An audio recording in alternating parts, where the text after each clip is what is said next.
Hello everyone, అందరికీ నమస్కారం. ఈరోజు నేను సాటర్డే మార్నింగ్ వ్లాగ్ చూపిస్తానండి. నేను ముందు రోజే రుబ్బు పెట్టుకున్న పిండిని ఇడ్లీ వేసానండి.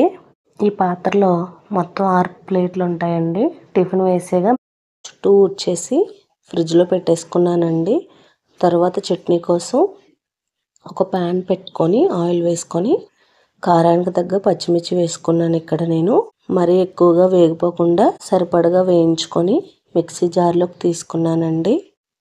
మేము ఘాటు ఎక్కువగానే తింటాము, అందువల్ల ఇన్ని మిరపకాయలు తీసుకున్నానండి. ఈ విధంగా వేగితే సరిపోతుంది. వీటిని ఒక పక్కకు తీసి చల్లారనిద్దాం. తర్వాత అదే ప్యాన్లోకి ఒక 2 గుప్పిళ్ళు వేరుశనగ గుళ్ళు తీసుకున్నాను. 1 స్పూన్ ధనియాలు ఉంటాయి, నేను చేతితో వేసేసుకున్నానండి అంచనాగా. అలాగే 1 స్పూన్ జీలకర్ర వేసి వేగిన తర్వాత అవి కూడా మనం పక్కన పెట్టుకున్న మిక్సీ జార్లోకి తీసేసుకోవాలండి.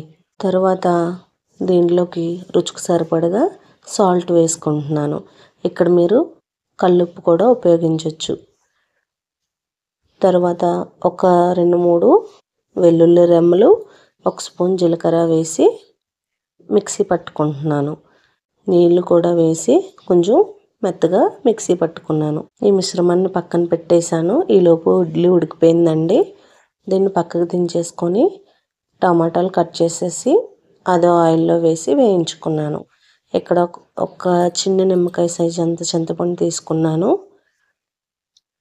మొత్తం టమాటా మీద ఉన్న తొక్క వదిలే వరకు కూడా మగ్గించుకొని ఒక గుప్పుడు కొత్తిమీర కూడా అందులో వేసేసుకొని బాగా మగ్గించుకున్నాను. అంతే అండి. ఇది బాగా మగ్గిపోయిన తర్వాత మిక్సీ జార్లోకి తీసుకొని చల్లారిపోనివ్వాలండి. చల్లారిపోయిన తర్వాత మిక్సీ జార్లోకి తీసుకొని మిక్సీ పట్టేసుకోవాలి.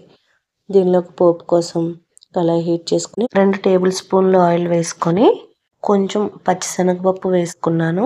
అలాగే కాస్త జీలకర్ర, ఆవాలు వేసానండి. ఒక 2 ఎండుమిర్చి, కరివేపాకు కూడా వేసుకొని మొత్తం అంతా ఫ్రై చేసుకున్నాను.